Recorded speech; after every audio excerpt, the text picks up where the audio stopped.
was so tight and slippery, they called it the vagina. the actors called it the vagina. Welcome to Recotopia, a happy home for recommended movies, shows, and music from two people you can definitely trust. Trustability varies by region, no guarantees implied.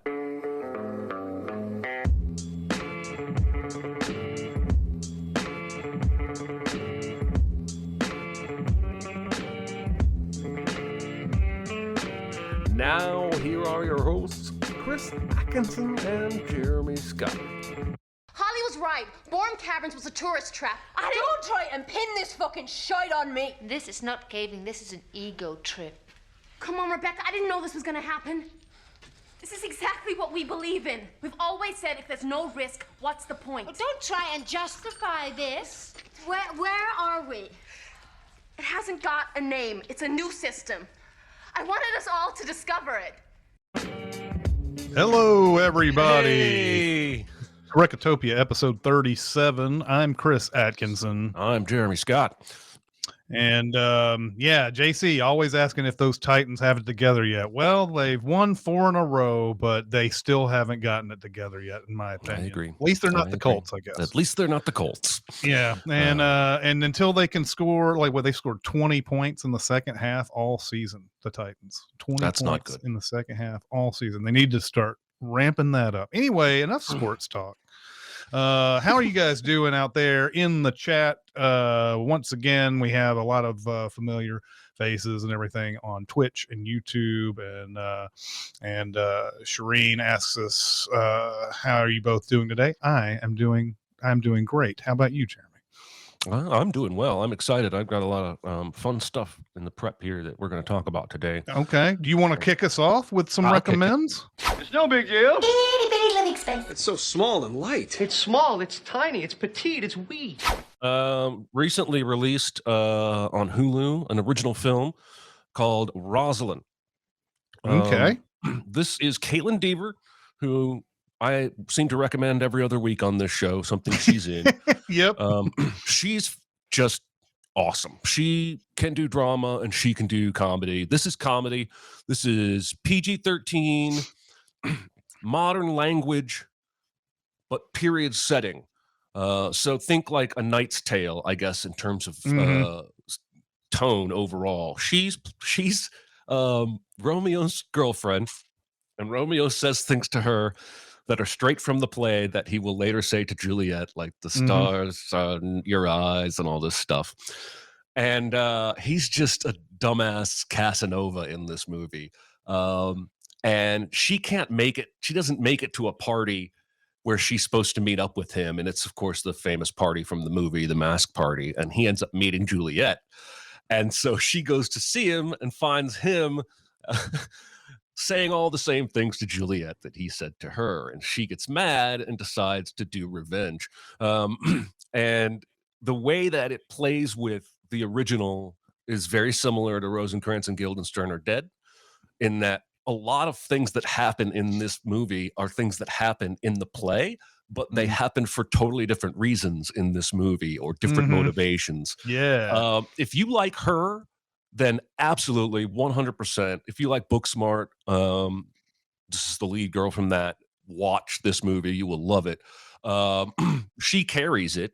Everybody else is pretty good. Bradley Cooper. Bradley Whitford plays her dad, and it's just charming. It's just charming as hell. They use a lot of modern language. There's an F-bomb. There's a shit, but they also speak. Like, it's at one point where she's writing a series of letters to Romeo and he's not responding. And you hear her voice narrating the letters. And she's like, why do you not respond? Have you run out of quill ink? And it's just humorous in every way that it can be. I can't recommend this movie enough. It's called Rosaline and it's on Hulu. It's only on All Hulu. right. Okay. All right. I haven't even heard of this, but this sounds amazing. Yeah, I remember reading a year or two ago that Caitlin Dever signs on to play a third wheel to Romeo and Juliet in a new adaptation, and I kind of rolled my eyes because I thought we don't need another adaptation of Romeo and Juliet, but this kind of goes the other way and skewers every moment of that play, and it's really fresh. I thought it was really funny. All right, awesome. I ventured out to the multiplex a week or so ago and took in the movie Barbarian. This I had heard quite a bit about it. Like people, I can't remember if people were raving about it or if it was one of those where it was like got a lot of raves early on and then people started seeing it and like it's not that good or whatever. But I really enjoyed this. This movie stars Georgina Campbell as this woman who is coming into Detroit to apply for a job, interview for a job with a well-known documentary filmmaker. She goes to an Airbnb that is out in the middle of like a basically what I guess is just a dead neighborhood of like homes that don't really exist anymore, but except for this one that is being used as an Airbnb. And she goes to the door and she tries to find the keys and the keys aren't there. And then she's like, well, I guess I'm gonna have to call the owner of this place or whatever. And can't get a hold of him, but then sees a light come on in the house. And up she goes to knock on the door and there's Bill Skarsgård saying that he has rented out the Airbnb and that it, what are we going to do here? We're going to, so he, to be the nice guy, eventually just says, hey, why don't you just stay here? I'll sleep on the couch. You can take the bedroom. We'll sort this out tomorrow. Yeah, so a lot of this seems very creepy and weird, and eventually she does, and it starts off a lot like something where you really feel like where this is going, right? Like because Bill Skarsgård's got to be a creepy guy, or else he wouldn't do all this type of stuff. And then she goes to sleep at night and suddenly hears her door open, and she wakes up. And she's like, she gets out and she finds Bill Skarsgård on the couch. He's sleeping, but he's making noises. He's like mumbling in his sleep. He's like, what is this? Well, there's a little bit of an argument that happens. She accuses him of maybe possibly opening her door in the middle of the night. He denies it. But then she goes back to sleep. The next morning, there's a note waiting for her saying, Bill Skarsgård says I'm going to go out and get some groceries or something like that. And she goes off to do her interview. And this movie takes a turn. I'm not sure I want to entirely divulge what happens after this, but this movie does take a turn at some point where they find more parts of the house to explore. And this house has dimensions that they did not realize when they walked in. And at some point, there's a cutting point where where the movie splits into basically two halves. And Justin Long becomes our main character. And Justin Long is a character who is playing an actor who has just recently been accused of being sexually aggressive on a set, and he's about to get canceled. And he's about to get, he's going to get arrested. He's going to go to jail, all this type of stuff. He flees Hollywood and he goes to Detroit, where he just so happens to own this house that the Airbnb is, where the Airbnb is. And he goes there and starts trying to figure out what is he going to do. Now he tells his best buddy, who's like, come on, bro, you can tell me what really happened with that girl, blah, blah, blah. And of course he tells a bullshit story where he's not 100% clean, but he's really not any percent clean. You can tell by the way he tells the story that he did the things that the woman accused him of. But he goes back to the house figuring out, well, how am I going to get money? And so he's going around the house trying to look for stuff. And he finds out, this is a pretty humorous section of the movie where he finds all this stuff that Georgina Campbell and Bill Skarsgård found in the earlier part of the movie, and it's like, oh wow, more square footage for this house that I can sell. And he's going through all this scary ass shit with a tape measure. Anyway, there is something else going on in the house that I have not revealed, of course, because I want you to know. I want you to figure this thing out for yourself, but it's going to make you sit there and wonder for a while. Then you're going to be like, oh shit, okay, that's more information, but now what the fuck? So you're going to do that a bunch. And this movie is pretty genuinely scary, and it has some pretty good social commentary to it. And overall, a really satisfying horror movie, I would say. So it's a completely different one. You always got to give points to the movie that makes you think it's going one way, and it never goes the way you think it's going to. Yeah. It never goes that way. You're always like, oh, okay, this is the movie where the movie does this. And it's like, nope, not doing that. So yeah, that's always awesome. So I highly recommend Barbarian. Hope I can talk to other people about this soon, because it's a discuss worthy movie. All right. So anyway, that's awesome. For my second recommend, I'm going to give you a couple of tools that you may well know about, but you may not. And just in case you don't, I'm going to give them to you because I do a lot of writing. I write a lot for YouTube videos, and I write a lot of books and short stories, and two websites that I visit that are free resources that I find invaluable, that I'm probably on every single day. The first one you may know about, thesaurus.com, because we all have words that we lean into a little more than we should. The other one, as the graphic shows you, is rhymezone.com. Now, this comes in super handy for the YouTube videos that we write, because a lot of times we do rhyming based jokes or alliteration, but I use both of these websites for the videos and for my book writing. And if you do any kind of writing or want to, this will greatly expand your arsenal of words and eventually your vocabulary at the ready. I've been using them for years. I don't think I've ever talked about them much, but rhymezone.com, thesaurus.com. I also use these quite a bit. There have been some times where I've been writing scripts though, and you're like, all right, I need to come up with that perfect like other word for this so that I can get a rhyme or a pun or something like that in. And man, some words just aren't rhymable. Some words just aren't thesaurusable. But for the most part, it's a huge help, because a lot of times you do sit there and you wear out the same word quite a bit, or you need you need a rhyme and you can't come up with one, and it gives you all the different syllables and all that. Like, it's like a 2-syllable, a 3-syllable, a 4-syllable. So I really do enjoy those sites, and happy to hear that you use them as well. I love RhymeZone because it'll give you in bold the really accurate rhymes, but then it gives you in unbolded text kind of like Eminem rhymes. Right, yeah. Where he rhymes orange with porridge. It'll give you kind of those similar rhymes. So man, I feel like whatever you write, these two websites would be really helpful. So there you go. I opened up Shudder a few days ago to watch. I was looking for just anything, basically. So like, give me something. I want to get something that's, pretty highly recommended. And one of them that had 5 red skulls on it. I was like, oh yeah. But the IMDb is a 6.5. But you know what? In Horrorland, the 6.5 is pretty damn good.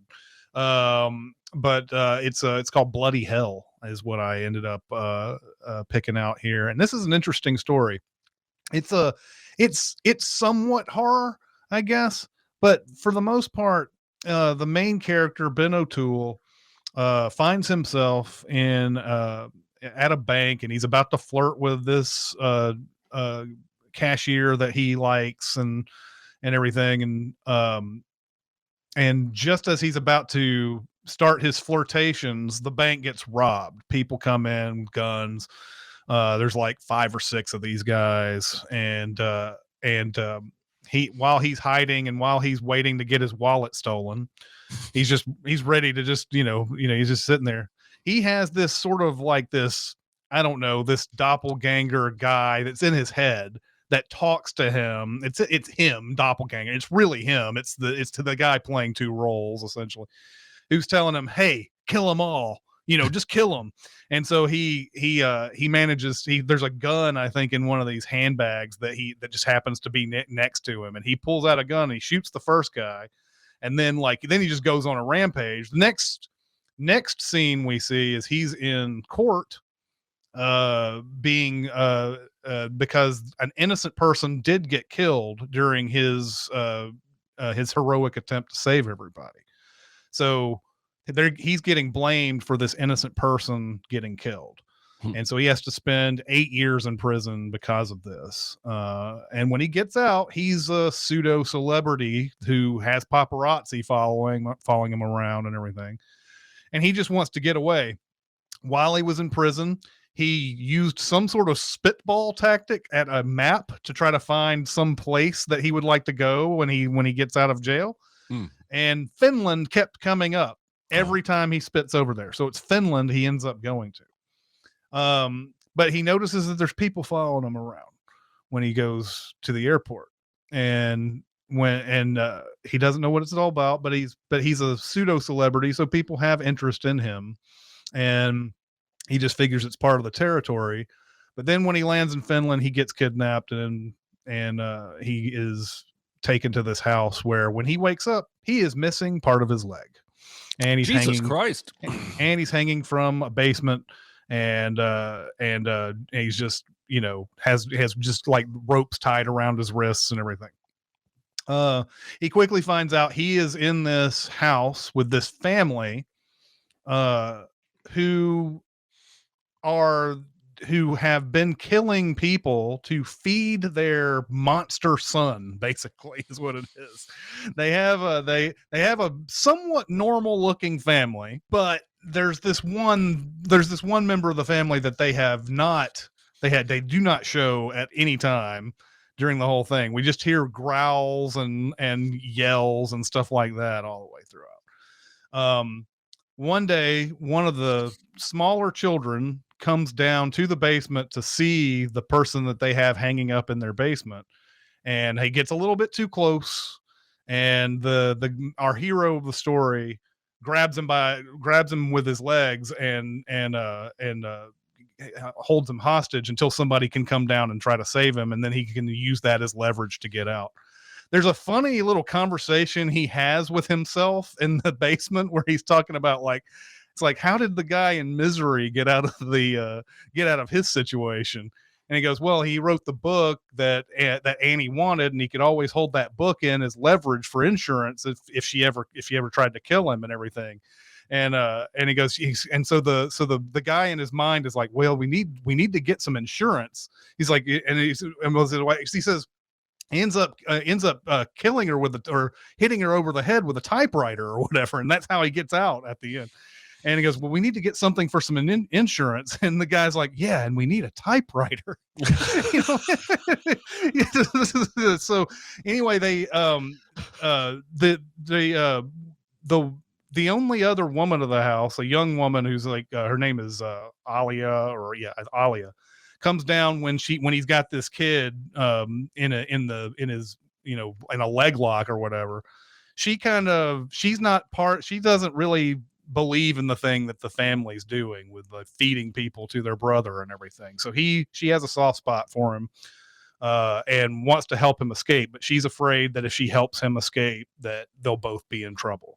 And that's basically the premise of this movie. It's really funny, and there's there's a couple of gross moments in here, but overall, I think this is a fun movie. I think you would like this, Jeremy. I may have done a terrible job describing it for you, but I think you would actually like this. The dialogue that he has with himself in this movie is the fun part of the whole thing. Okay. So yeah, I think you would like that. I will put it on the list. Absolutely. It sounds intriguing. Mm-hmm. Yeah. Bloody hell. Yeah, and then we have Patrick even says, yes, bloody hell is awesome, he says. That's two opinions I trust. Right Yeah. there. But I may have botched. When I talk about these movies, I don't want to give away. I want you guys to have the surprise that I have when I'm like watching it, and so a lot of times I'm sitting there describing a movie and I'm like, I don't want you to know that. I don't want you to know that. So, and then I end up thinking, well, maybe maybe I undersold it by the end. Anyway. No, you made it sound very interesting. So, Okay, good. All right. Well, you ready for the big recommend? let's do the big. I'm ready. I'm fine. It's just that you're so big. It's so huge. It's a good rule, but this is bigger than rules. It's bigger on the inside. Is it? I noticed. All right. So today's big recommend is The Descent. And it's funny. I meant to go and watch the alternate ending to this movie that everybody told me was better, but I didn't get around to seeing the alternate ending. From what I understand, it's different in that it's like kind of we find out it's been a vision the whole time. It's been like a dream or something like that. No, not quite. I actually think the alternate ending, I haven't seen it. I read what it is, and I think it's way better than the ending we get.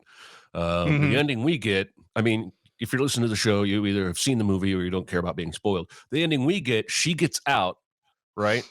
And passes out, and then she's alive, right? And in the extended ending, after she's like rescued or whatever, she wakes back up in the cave, and her rescue and getting out was a vision. And then she hears the crawlers coming towards her, and it goes to credits. Which I think would have been a much more satisfying ending, but they were concerned that U.S. audiences would find it too depressing. Yeah. Because I think it go ahead. may have even gotten test screened or whatever, and that's how I don't know, maybe they just thought that on their own, that it's just too depressing. I mean, there's only two options. Either they massively underestimate American filmgoers' appetite, or American filmgoers are pansies and can't handle a down ending. I guess we've seen so many different kinds of movies. I don't know why like one movie decides, well, we have to have this ending. Like, we can handle it, guys. We can handle it. Anyway, the movie is part, there's in parts deliverance in this. There's in parts I even heard a score that sounded like The Thing going through this, that the dum, dum, dum sound, whatever. But anyway, this is about a bunch of women who all have the thirst to go caving, and now most of them want to go to something that's reasonably safe, right? They don't want to go to the touristy one either. So they want to do something that's somewhat difficult, but not have a bunch of people around and all of that. But so they enlist this girl Juno to find the cave for them. AKA the devil. Yeah, she is the devil in this. And we kind of know early on, if you've ever seen a movie before, that there's something between her, and we know that there's something between her and her best friend's husband in this. There's like some meaningful looks, some weirdness. He's acting strange on the way home from this whitewater rafting trip. She even says, boy, you're acting strange, just before yet another horror movie starting off with a big wreck. I was going to email you and ask if this was on purpose, because I was like, what, again? Come on. Yeah, this is almost exactly what The Changeling does. Only it's the mother who survives. And instead of finding another house rented out by a historical society, she just goes caving with her best friends. That's what she does. Anyway, it's been some time. I can't remember how much time. She is in the hospital. She finds out her husband's dead. Her daughter's dead. Her daughter, who was just about to turn 5, is dead. There's a period of mourning, and I can't remember how long they say has passed between this time. I'm Maybe not sure a they year. do. I was looking for it, but I got the sense it was about a year because they have these conversations like, how's she doing? Well, she's here. It still feels like it's a fresh memory, but yeah, I don't know that they said exactly. Yeah.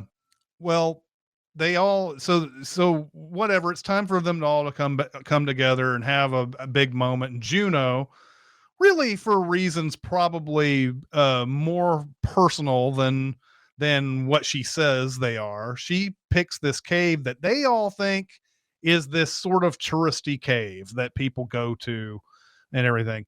But they find out pretty quickly that this place, there's not really anything going on here at all. And when they get, there's a point where they get trapped in this cave and they're like, so you said, you put in a report that we're coming to this cave, right? And he says, well, this isn't the cave that you all wanted to go to. And and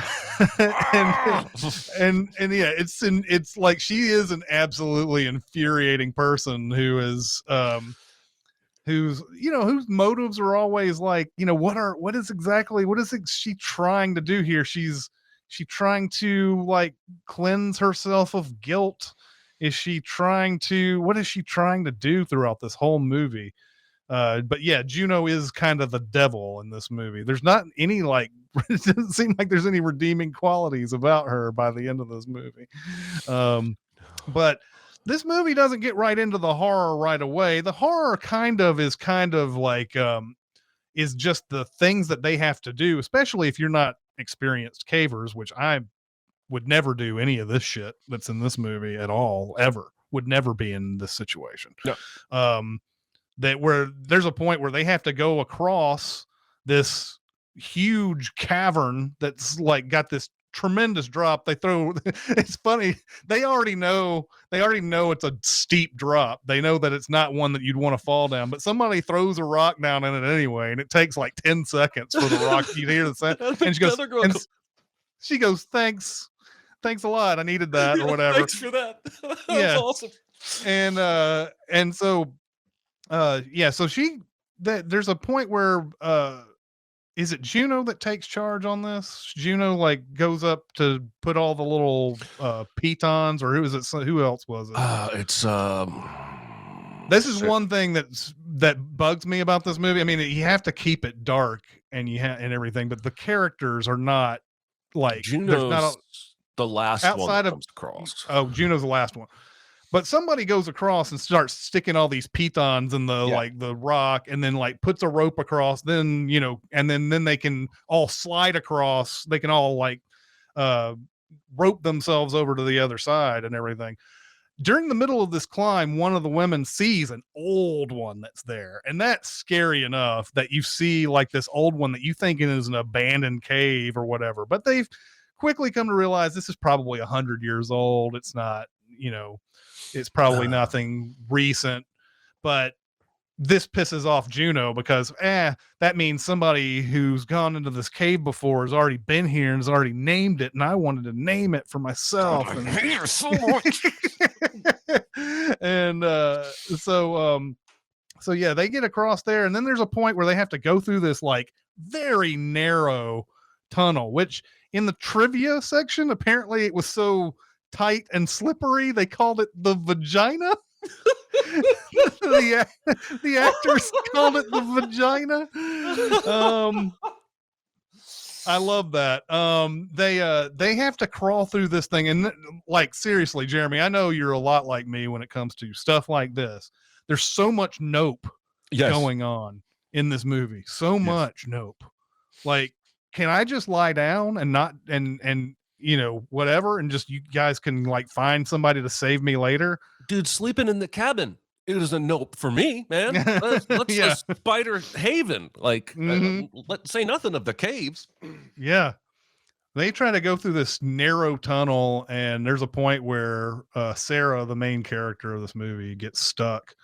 And then there's like, an attempt to try to get her to calm down because I guess there's some sort of claustrophobia or something going on there.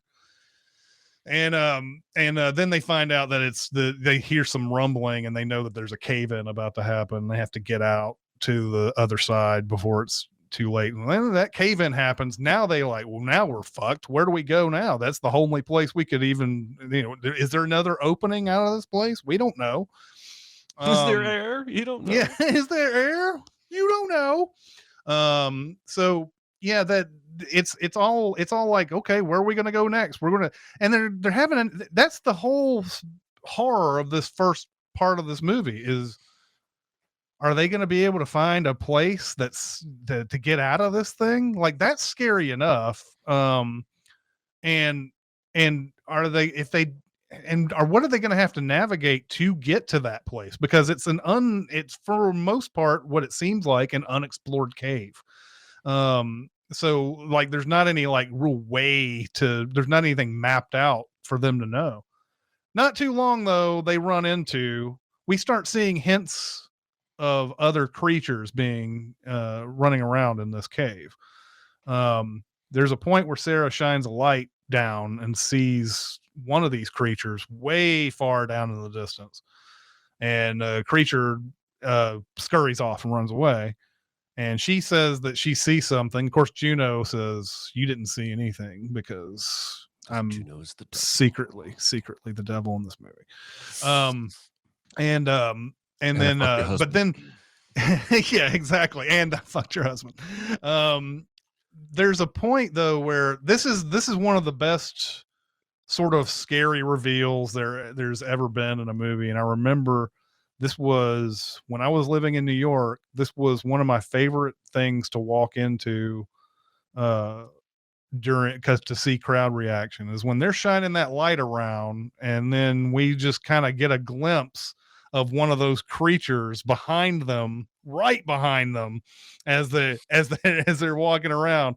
It's one of those it's just a stunningly scary moment because it's a jump scare, but it's a well done jump scare to see something like that. Cause you're always kind of expecting it, but there's no sound there's nothing that like tips you off to when it's going to happen, because so much doesn't happen in the way of like real horror stuff, like regular horror stuff, that you're always expecting to just kind of always be towards the edge and never get to see the creature. And then finally it's on. Creatures are attacking. They have adapted, they have evolved to be able to not only just go around this cave blindly, but they can also climb all over the place just using their hands and feet and stuff. And they are horrifying, ghoulish looking things that are probably the result of many years of inbreeding and things of that nature. We're in the Appalachians. I don't think that's I don't think that's very subtle at all. We are definitely seeing like creatures who are forms of inbreeding here that have gone so far that they are now just like barely human. That's that. It's them trying to survive these things all the way through. And then of course there's some revelations yet to be uncovered throughout this. Sarah doesn't know about the cheating yet, but she's gonna find out through a very weird, strange way, where she has one of the other friends has like a token of some sort that Juno, that her husband gave Juno, and it has this inscription on it, and she ends up like, Juno at one point like is killing all these these creatures down below, and then suddenly one of the friends sneaks up on her. I don't know why you would do this in the middle of a rampage like this, but like runs up to her, and then she turns around and stabs this woman in the neck, and she didn't know it was her friend, but like at the same time, why are you coming up on her like that while she's battling all these dudes? Oh my God, that was like crazy. But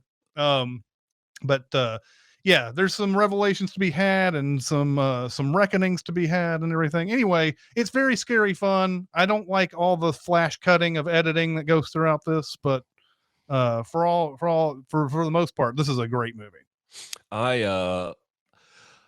I appreciate a movie that has the courage to wait until halfway through to even tell me it's a creature feature. Like, Mhm. this movie sets up as though the claustrophobia and the getting out of the cave is the horror. And Mhm. then it gets bloody as hell. Like, I was shocked how much blood this movie has. Like, and then Sarah falls into a pool of blood and stands up out of that pool. And I was like, even more blood. There's so Mhm. much blood. Mhm. Did a lot of reading on the trivia section. Sounds like you did too. I appreciated that this guy went full Saving Private Ryan with his cast and kept Mhm. the people who played the crawlers, whom he insisted be real actors and not stunt people. He wanted them to Mhm. develop characters. He kept them separate from the female cast, even during lunch. And the girls never knew what the creatures even looked like until they shot that first scene where they get attacked. And they were Yeah. so scared, they screamed and ran out of the cave, and they were laughing by the time they hit the entrance. Um, there's a lot of interesting things about the making of this movie, but he said The Thing is one of his main influences when he was making this. This guy's had an interesting career. This is Neil Marshall. He directed 2 of my favorite Game of Thrones episodes. Yeah, that's He's right. been doing mostly TV, good TV, since the mid 2000s. He's done Game of Thrones, Constantine, Hannibal, Westworld, Lost in Space on Netflix. And then he did that Hellboy movie that was not very well received. Um, but I appreciated the care he took, and I think that is why this movie is good. It's not just let's just do a cave slasher. There was a lot of thought put into it. Each of the women is from a different country. Mhm. Um, I just I haven't seen many movies like this. It made my eventual double feature choice difficult. Um, but yeah, I loved it. I've only seen it twice now, but I had forgotten almost all of it, and Yeah, I same definitely here. forgot how bloody it I was. had only seen it. I had only seen it when it came out, and I just remember it being really good. And it had over the years, it's built up quite a following too. So I was glad to get back to it. I only thing, like I said, the biggest thing for me that bothered me a bit is we're already in the dark. It's already hard to see. There were so many cuts in the battle scenes in this and everything, and it's like sometimes where you're just like, there's not a need for this shot that you just inserted Right. here. There's no need for any of this. Um, but that's it's sort of a small qualm overall, because I like everything leading up to it, and but once it starts getting a little bit furious in the action and everything, it's like, oh god, cut. Yeah. Apparently he did a movie called Dog Soldiers before this that was an all male cast. Hmm. And when The Descent came up, he was thinking of having like male and female all the way through, but like his agent or somebody said, why don't you do all female in this one? This would be like just a counter punch to your last movie that you did. Hmm. So that's what he ended up going that way. Of course, there is one male character, and he is an asshole and is dead in the first 5 minutes. So, Well, and it's his fault, man. He's looking at her and not the road for like 8 full seconds as the car drifts over, and then the oncoming driver is clearly not paying attention because they just yeah, stay exactly where they are. He deserved that copper rod through the head. yeah, I would say so. Every time I see a wreck like this in movies, I'm like, is this how these things happen? I mean, I'm sure that there are some wrecks that happen this way, but it seems like there's this just a complete lack of awareness at all on some of these things by both parties. Like you said, like the other guy isn't looking either. He's just kind of like doop doop doop. Yeah, seriously. Yeah. Oh man. But yeah, I mean, looking in the chat, some people are talking about the unearned jump jump scares that are in this. But yeah, I mean, I think the movie does kind of, once that reveal happens and it's just all a bunch of it. Once it starts getting into the, you know, the fighting and everything, that's where it's kind of like loses a little bit of steam for me. Maybe it gathers steam for some of you, but I don't know. It's the only part of the movie. Is that what you got? Is that how you came out of it? Yeah. It was like I loved the stillness and quietness of that first 50 minutes or so, and enjoyed the mystery of what those creatures were. And then once it starts getting into that, you know, frenzy, it's like, oh, okay, well, this is a completely different mood, you know. So It absolutely is. I love movies that give you two movies in one, especially when you don't see the turn coming. I remembered there was something creature-ish coming this time, but the first time through, there's no reason for you to think there's going to be fucking horrific vampire-looking, blood-sucking creatures down there. yeah. Cave is plenty scary. Yeah, absolutely. All right. So now, are you ready for the secret double feature for this? Be very, very quiet. Secret? What secret? Our dirty little secret. I tell you something I've never told anyone.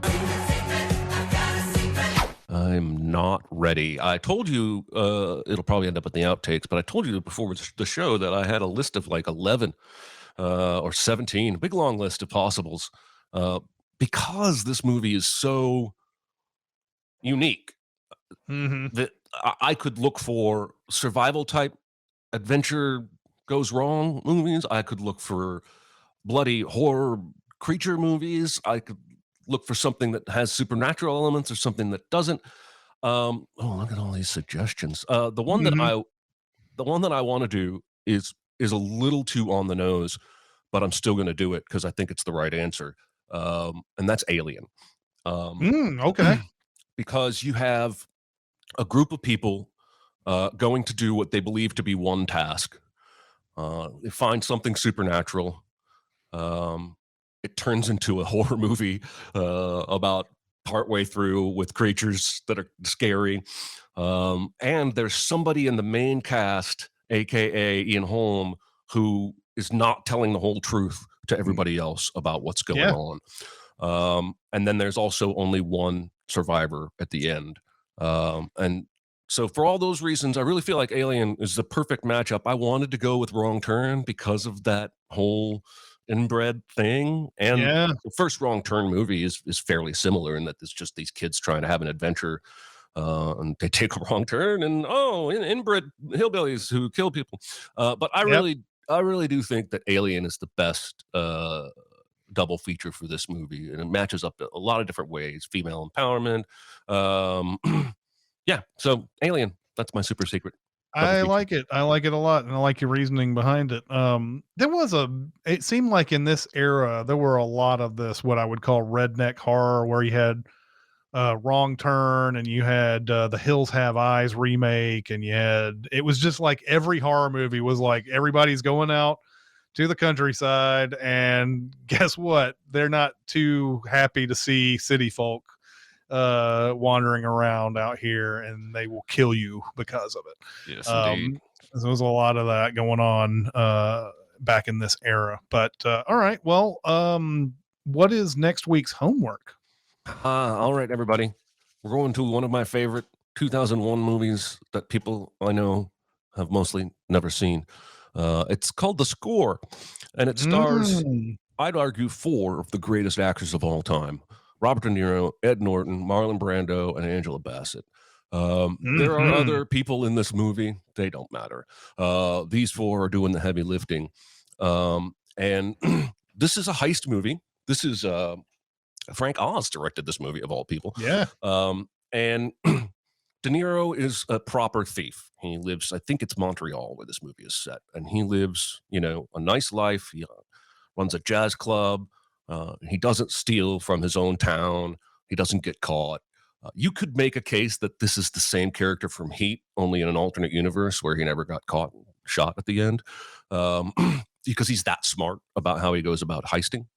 And Ed Norton is this guy at a museum who has found something he wants to steal, and Brando hooks them up together, and they come up with a plan. That's all I'm going to tell you. If you have Stars, this is where you can watch this for free. Then if you have premium subscriptions at Roku, Hulu, Sling TV, Amazon Prime or Philo. You can watch it for free on all those, but those would have to be premium subscriptions, which I think means you're paying extra to have stars through those subscriptions. But this is a great movie, and I can't wait to talk about it. All right, awesome. I have never seen The Score. I know that surprises you, but I have never seen it. So I'm looking forward to this because I have never seen this, and I've heard many people over the years say that they liked it. So I'm down with it. And yes, Obina's like, excellent, non-horror. Yes, we're out of the October horror stuff now, so we're going to be recommending more non-horror stuff out of this next few months. Yeah. And I'm happy to have gone through a horror month, though. I really enjoyed it. But now to move on, we go to stuff that's not horror, and I'm all about it. All right, do we have any questions? Yes, we do. And we in fact have time for a question or two. Question. I got something to say. I want the truth. I am listening. I don't know why I just turned into Dr. Seuss. What is the most famous movie that you have physically visited a set location for, excluding Washington, D.C., which I think is weird and unfair? What do you say? Chicago, a lot of different spots where The Dark Knight was shot. Very familiar places in The Dark Knight. Especially the place where the mayor's office supposedly is. Like that's one of the main, I think that's like one of the main centers of Chicago is that place where they filmed that. You may know better than I do, but that like big plaza area where they usually have a big statue of some sort. I think that's where they shot that mayor's office thing where they hang the fake Batman from the thing and all that. And then there's like a whole bunch of other just different locations that you can see on the street during the Dark Knight that I've been through on that. There's a really unique building that's kind of like a parking garage that's got that spiral looking thing that's in there. So like, a lot of stuff there. That's probably the most famous filming location, even though it's just the city. If you're in Chicago, you've been to that filming location. So. Well, and one of my answers is Central Park, and I'm like, I've probably only been 300,000 or 400,000 movies that have a Central Park set. But for me, you and I, when we were in New York once at Tavern on the Green, which is a restaurant right on the edge of Central Park that in the Muppets Take Manhattan, the Muppets go by outside that restaurant. And Ghostbusters too, I think, right? Like one of those was not Ghostbusters. Maybe I think it is Ghostbusters. It might be Ghostbusters. Where Rick Moranis comes up to when he's being chased down by the Hound. And I think that may be it, but I'm not sure. Anyway, it's definitely Muppets Take Manhattan. That's good stuff. And then again, you and I, most of my travel in the last 10 years has been with Chris. The Golden Gate Bridge and the Redwood National Forest that we got to see that appeared in Dawn of the Planet of the Apes. So those are my answers. That's good stuff. JC in one of the questions asked, not The Last Castle, Chris? Because I actually did physically visit that set. It's not a famous movie, though. It's the only reason there's a caveat in that question. Like, what is the most famous movie that you physically visited a set location for? But yeah, like The Last Castle, I was an extra on that movie for 7 days out of a 1 month in the summer of 2001, and that's at that Nashville prison that that's no longer being used here, but was once on the final list of being one of the Shawshank prison. But some assholes in Ohio got it. Bastards. But anyway, that's let's do another question. Let's do another question. What movie did you love as a child, but you are too afraid as an adult to watch it because it might be terrible?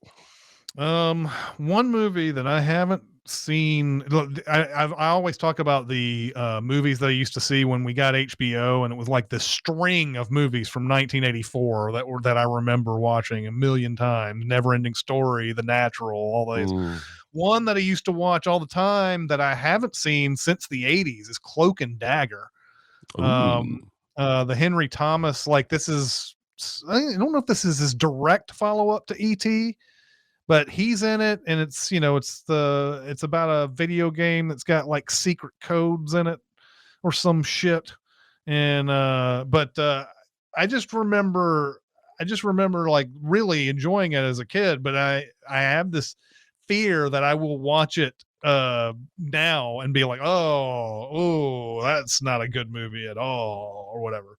But I've ordered the 4K that's coming out for it, so maybe I'll realize when I will eventually watch this again and know. Well, I have two answers. Only one I put in the notes because I'm lazy, but that one is Candle Shoe. I'm pretty sure this is a fairly good movie. The internet seems to rate it at about 70%. Young Jodie Foster, David Niven, Helen Hayes. It's basically a family-friendly treasure hunt mystery. This girl goes to live with this rich family. I must have watched this movie 100 times when I was a kid. I had it on a VHS tape. I watched it over and over and over again, but I have not seen it since high school, maybe even before then. I have no idea. And then the other one that I haven't watched any longer is Disney's The Black Hole. Oh, yeah. I adored that movie, but the internet tells me that I was wrong, and I haven't seen it in 40 years, probably. I was maybe 7 when I saw it, but I thought that movie was the bee's knees, and now I'm too afraid. I don't think I've seen either of those movies. I'm pretty sure our friend Jonathan has seen Candle Shoe.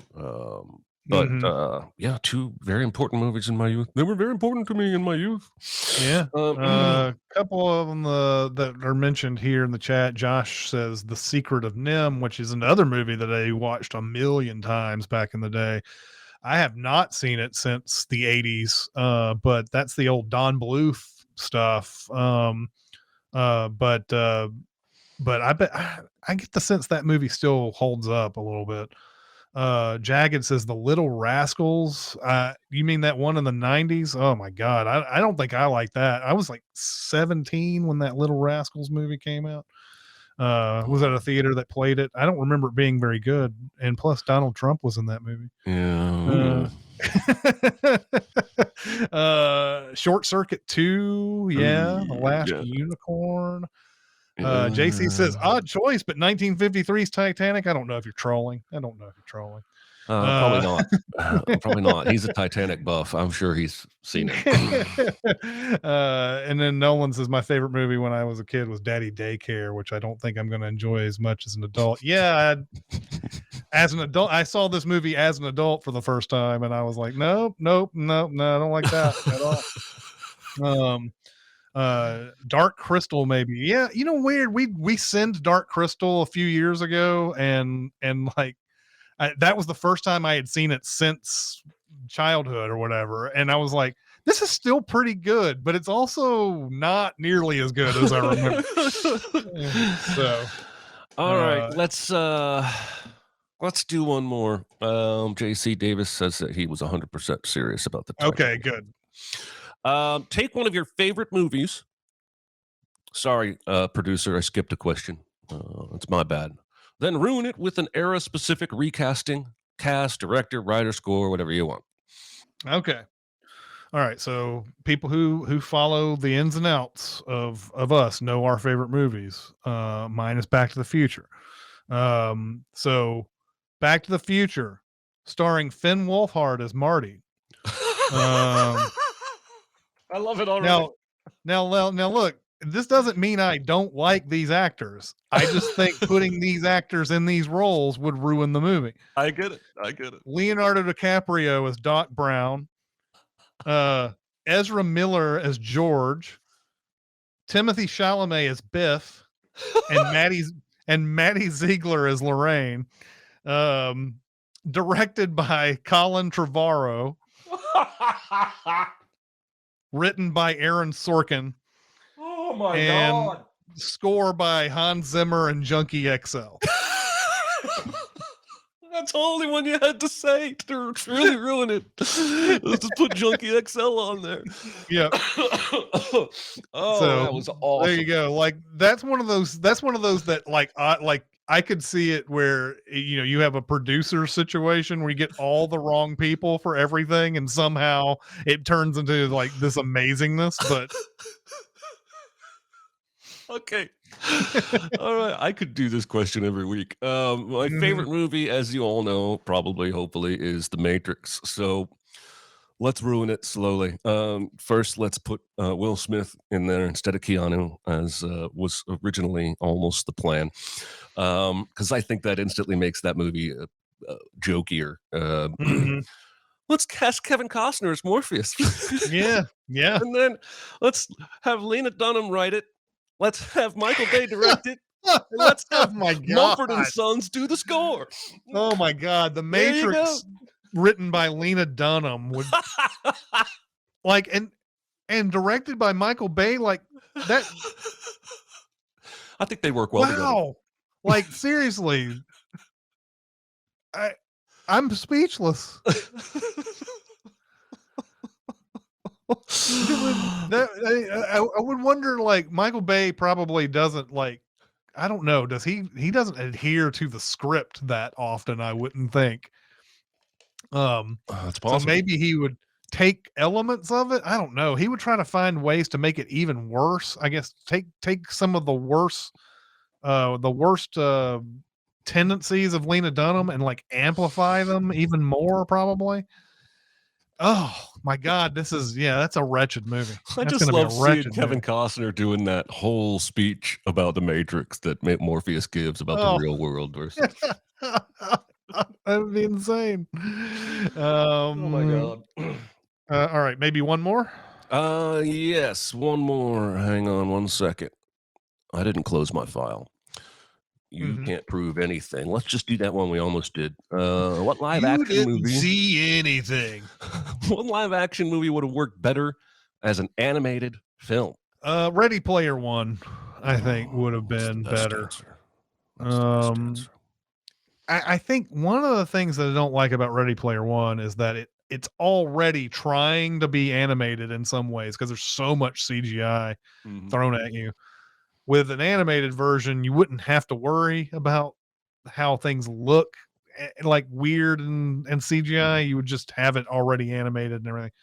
And you would be able to do a lot more than you did in the movie, and you maybe adapt the book a little bit more faithfully than you did. I don't know. It feels like a movie that would be better as an animation. So no, I think that's the great answer. I feel silly about mine now, but G.I. Joe, any of those yeah, G.I. Joe G.I. movies, Joe, sure, why not? Yeah, because the action is ridiculous in those movies anyway. It started out as a cartoon, and I think Into the Spider-Verse has taught us that animated films can be mega hits. And so I know that Guillermo del Toro has said that his stop motion Pinocchio that's coming up is meant to be for grown-ups, to show that animation is just a medium. It's not specifically age group targeted. So I'm curious to see what he does with that. That would be interesting. Yeah, I agree. All right. All right, everybody. This is going to be the end of this episode. Next week's homework is the score. So yeah, looking forward to that. Thank you guys in chat once again for coming out and giving us your thoughts about things, and we really appreciate it that you come every week, and happy to see you every week. So yep. All right. Bye-bye. Be a part of the live show by being a member of the Sin Club at Patreon at patreon.com/cinemasins.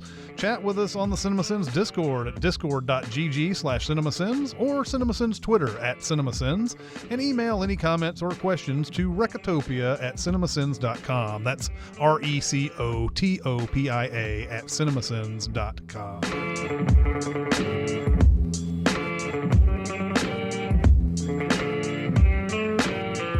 It says here that Kanye West because he lost his Adidas deal. Mm-hmm. He's lost his billionaire status. Mm-hmm. And listen, if you lose a deal for future money, were you really a billionaire in the first place? Or like he achieved billionaire status, but only because he had some sort of long-term deal with Adidas, and certainly that money hasn't all been paid out yet. Yeah. And so now they canceled the rest of that deal, and he's not a billionaire anymore. I don't think he was in the first. He was a projected billionaire, Right. but not a billionaire, huh? I'll get to it in a second. I can't really explain it right now. That's all right. It's a bunch of bullshit. I've already proven to Aaron earlier that I can entertain myself. Let's talk about Leprechaun 3 some more. We certainly yes. Yes. Man, I will tell you this. I still do not know what my double feature pick is going to be. Okay. I whittled a list of 15 down to 7. Yeah, like almost every time I'm done in here, I open up the door and Domino just comes in, doesn't even wait, just comes in. And I'll put my foot out sometimes and he'll just jump over it or something. And I'm like, okay, no, you're not going to be able to wander around in here. Sorry. Negatory. Mm-hmm. Weird happenings going on before the podcast. Weird and wild stuff. Mm-hmm. It's weird and wild stuff. Yeah. Okay, so at this point, I'm absolutely convinced that rumor that Tom Brady had a deal to be traded to Miami is true. Okay. Because he looks miserable. He announces his unretirement, and then, like, I think a day or two later, that dude sues the Miami Dolphins for discrimination, and the Dolphins go under scrutiny. And that's when the rumor says that deal fell apart. Shortly thereafter, Bruce Arians, I'm not going to coach anymore, but I'm going to be some kind of advisor who hangs around. It all felt like, and now he looks miserable, not just because they're playing poorly, but it just feels like that particular rumor has to have been true. Mm-hmm. And I also don't think him unretiring ruined their marriage. I think it's the other way around. I think the marriage was over, and so he said, I'm going to unretire and go play football. Yeah. I don't think a marriage of that, well, I shouldn't speculate on other people's marriages, I suppose, but I don't think a marriage of that length that appeared to be that solid would break over one decision to unretire. It has to have been something that was building for a while, Yeah. I would think. Yeah, Anyway, you would think. I don't not enjoy seeing him play poor. My wife and I were talking about Mike Birbiglia after we saw that show, and about how hard it must be to not only keep a marriage healthy when you're on the road so often, but also how to keep your body healthy, because he's not able to do fresh home-cooked meals. He's going to eat, he's going to be in a hotel. He's probably going to get room service or go to the restaurant at the first floor of the hotel. And I mean, I just think it would be really hard. And yeah, I mean, football is only what, 9 times a year you're away from home at least. Yeah. But baseball, man, imagine being married to a baseball player. I know. You play for Minnesota now. God damn it. I'm allergic to snow. Well, the Preds sure suck. Yeah. Can we play all of our games in Europe? What sucks is that on paper, this is the opposite of what should be happening. And theoretically, maybe there's enough new people that they just need more time to gel. But It's always too they're early not to really. playing. It's always too early to really tell. Just you never Yeah, but I know. don't It just. wanna panic. But it would be nice to see. At least the inkling that they're in every game and they're not just giving up stuff at the end and doing that thing where it's like a minute left in the period and they somehow just lose everybody who can shoot the puck at the goal at that moment. Like I bet the Predators don't give up any more last minute goals than any other team does, but it seems like it happens feels to like they do. Predators a lot. I'm excited about this show. Man, this movie is fucking wild. Yeah, it is. I did not remember, I'll save it for the show, but I did not remember this movie. And I would have swore there was another movie that was kind of a thriller where a group of people went caving, and I can't find it. It's The Cave, I think. The movie came out at the same time, like nearly the same time. Oh, Cole Hauser. I was thinking it was Patrick Wilson, and that's why I couldn't find this movie. Okay. Is that any good? I can't remember that one. I don't remember it being very good, but has anyone made like a lighthearted book about all of the pairs of Hollywood movies? Because they've been doing it for ages. We joked about it with Armageddon and Deep Impact, but Ants and Bugs Life and all that stuff back then. But they're two cave thrillers in the same year. There's even some really weird. There's some really weird ones with some odd coincidences that happen too. Like, you had Truman Show and Ed TV, which Dennis Hopper was supposed to play Kristoff, right, and then he ends up being in Ed TV. Then there's the two. In vitro or the surrogate mother movies that came out with you had The Brother Solomon and you had Baby Mama, and Amy Poehler was in one and Will Arnett was in the other. They were married to each other at the time. And then you had No Strings Attached and Friends with Benefits, which had Natalie Portman in one, and it had it had Ashton Kutcher in one and had Mila Kunis in the other. Ended up getting married together, and it also Natalie Portman has a Mila Kunis connection too because of Black Swan. But like those two movies came out around the same time, so. Weren't there two Prefontaine movies? Yeah. Like one was with Jared Leto, and then was the other one Billy Crudup? Huh? Was it Billy Crudup? Billy Crudup. That sounds right. Was the other one? That sounds right. Yeah. All right. Well, showtime. I'm going to go top off my team. All right.